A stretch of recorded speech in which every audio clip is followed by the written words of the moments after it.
You ask Tiger to calculate. This deals with linear inequalities with one unknown. The final result is x greater than -4. Let's solve it step by step. Simplify the expression. Combine like terms.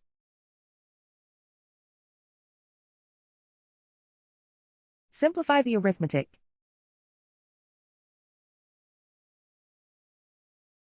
Convert the x into a positive number. Multiply both sides by -1. Whenever you multiply or divide by a negative, reverse the inequality sign.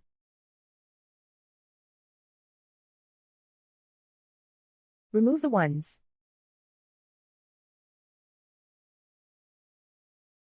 Simplify the arithmetic.